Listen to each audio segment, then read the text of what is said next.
எங்களை பொறுத்தவரையில் தையிட்டியிலே அமைக்கப்பட்டிருப்பது ஒரு சட்டவிரோத விகாரை. இந்த விகாரை அகற்றப்படுகின்ற வரை எங்களுடைய போராட்டம் தொடரும். இன்றைய தினம் இந்த போராட்டத்துக்கு எதிராக போலீசார் மல்லாகம் நீதவான் நீதிமன்றத்திலே இந்த போராட்டத்துக்கு எதிராக ஒரு தடை கட்டளை ஒன்றை பெறுவதற்கு முயன்றிருக்கின்றார்கள். ஆனால் நீதிமன்றம் போலீசாருடைய விண்ணப்பத்தை ஏற்றுக்கொள்ளவில்லை. ஆகவே எங்களை பொறுத்தவரையில் போலீசார் பல்வேறு அடக்குமுறைகளை பயன்படுத்தி எங்களுடைய போராட்டத்தை நசுக்குவதற்கும் நிறுத்துவதற்கும் முயன்று கொண்டிருக்கிறார்கள். ஆனால் நாங்கள் இவற்றுக்கு அடிபணிய போவது கிடையாது. ஏனென்றால் எங்களுடைய போராட்டம் நியாயமானது, எங்களுடைய கோரிக்கை நியாயமானது. இங்கே அமைக்கப்பட்டிருக்கிற விகாரை ஒரு சட்டவிரோதமானது.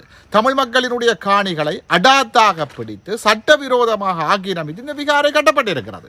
இதை நாங்கள் அனுமதிப்போமாக இருந்தால் நாளைக்கு தமிழர் தாயகம் எங்கும் இதுதான் நடக்கப் போகிறது.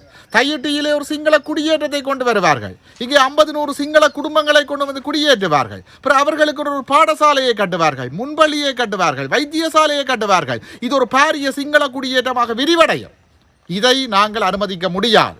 இந்த சட்டவிரோத விகாரை அகற்றப்படுகின்ற வரை எங்களுடைய போராட்டம் தொடரும். அரசு ஆக்கிரமிப்புக்கு எதிராக தமிழ் தேசிய மக்கள் முன்னணியும் தமிழ் மக்களும் போராடி கொண்டே இருப்பார்கள்.